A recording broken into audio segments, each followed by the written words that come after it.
Check. We were sitting there all this time, and they sent the poor guy up here to kill time, tell jokes, and heckle on people. I felt bad. Me and Dinesh were sitting there. I was like, why is he doing all that? Like, isn't it our turn to speak? All right, anyways, guys, we're here. All right, we're here, and we're ready to rock. I'm going to turn off my phone. Half an hour late as well. Yeah, Darius is calling me. What the hell? Your fault, Khailee. I know, man. It's all me.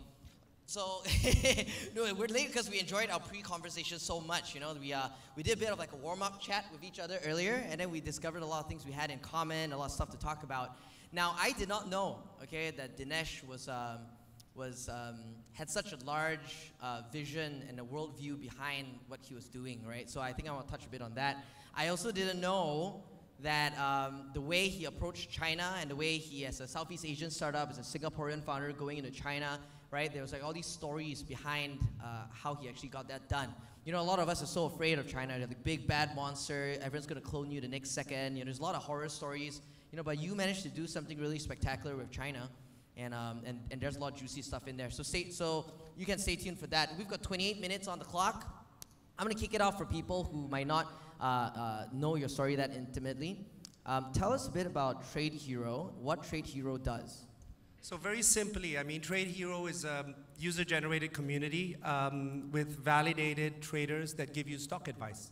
How they do that is we give everyone TradeHero dollars, virtual currency. We have live information from 29 different exchanges, 10 different currency pairs. You trade retail products, and you get ranked on various different leaderboards. Other people get to follow you, and once they follow you, they can validate your past trades, and they get to see your open trades, and they can replicate your trades or copy trade you in real life.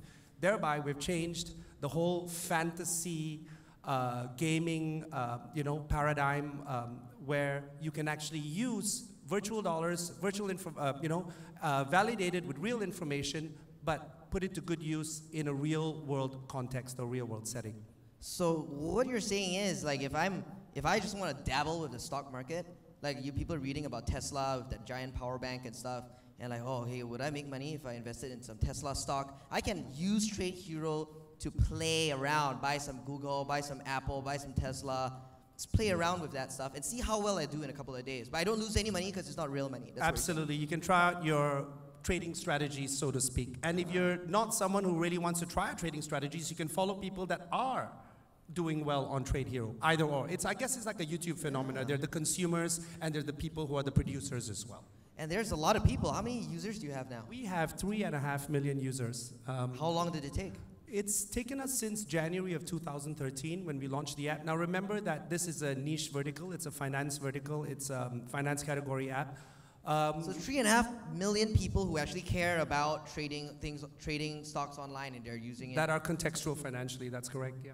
That's cool. Yep. And most of the demographic that we have is young. They're in the under 30, I guess 18 to 25, under 30 range. And that's really what we want to bring. We want to gamify trading. One of the things that is frequently asked me is, so you think that the stock market is all fun and games? And I say, absolutely not. But the best way to teach people about the stock market is to gamify it and to make it fun and games. And that's exactly what TradeHero is doing. So tell me a bit of user stories. Like maybe some of the users you've met. You've got like a 12-year-old kid who's, instead of playing World of Warcraft, he's starting to trade at TradeHero. Something like that. Do you have any of these stories? Well, today I had a meeting with a potential investor. We're doing our Series B as we speak. And funnily enough, he says, well, you know, my 13-year-old son comes up to me and shows me TradeHero and says, Dad, what stock should I buy? And his dad assembled a portfolio of stocks on TradeHero. And he's like, wow, that's how I heard about TradeHero. I'm like, great. Okay, so this, I hear a lot of entrepreneurs tell stories about where they got the idea from, right? And then from what I gleaned from you, it's come from a painful experience that you had, which made you want to build this company. Tell us a bit about the background of how and why. Without crying? Okay. I lost a lot of money in 2007, 2008 with the US crash and the stock market collapse. So and you're like an active trader, you're an active investor in stocks? An active hobby trader. Not, I come from an engineering background. I don't have any finance DNA in me. I mean, now it's all, it's more the tech DNA. But I thought, how could this happen? I know a lot about the underlying fundamental analysis of stocks and in the tech sector.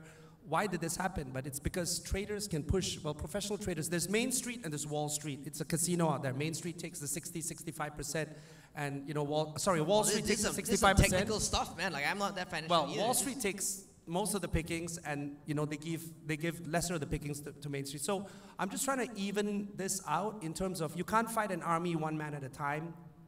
So you lost money, you hated Wall Street, so you're going to take power away from them. That's why you built this. Absolutely. Democratize finance and trading. Wow, you're a one-man army against all that. Well, now it's 3.5 million people, but yes, it started as a one-man army. You got to take them down. But at those days, so you got the idea. Did you rope in your best buddy to do this? No, I actually sat on the idea for a long time. I guess infrastructure wasn't correct in 2000, 2008. iPhone had just come out. The App Store concept was just being launched. Prior to that, you had to work with each mobile operator if you wanted to launch mobile apps. What year was this? It 2007, like 2008. So I actually sat on it until 2012. Exactly. Like a prehistoric era. Yeah, exactly. Yeah. So you sat on it till the time was right. And tell us kind of like in story flow, right? What happened after? So 2011, well, what I did in 2010 is I was based in LA. I came back to Singapore and I started an app company, built a couple of games just to get my feet wet. Pretty good. We had more than 1 million downloads in 2010, 2011 on a child's game I produced called Newton Apples and a word game called Better Letter. I think they're still on the App Store. And then I decided, well, I think the time is right for TradeHero. Roped in someone with a little bit more finance background. Had built a platform for banks for this. And we basically built it from the ground up. That's it. So that was 2013. 2012, 2013 Jan, we launched it on the App Store. Got it. So chapter 2 of the story, China. So chapter 2 of the story is that we did pretty well in a couple of app stores. We had a couple 100,000 downloads in a couple of months on a shoestring budget. I mean, we had a seed round of like $500,000 basically. Based on that, I was already actively looking for a Series A because money only lasts for so long when you're hiring developers and stuff like that. And I had the good fortune of being introduced to, on top of a lot of investors, someone from KPCB China. The interesting thing is that KPCB China liked the team, they liked the product so much that they didn't really care at that time that we didn't have an office in China, which is extremely unique, and it's probably one of KPCB's only investments. China's investments. So they took the entire round, $5 million. They led the round. There was another company called IPV, and basically we used that round to fuel us until. A lot of entrepreneurs in this region can only dream of raising like $5 million from Kleiner.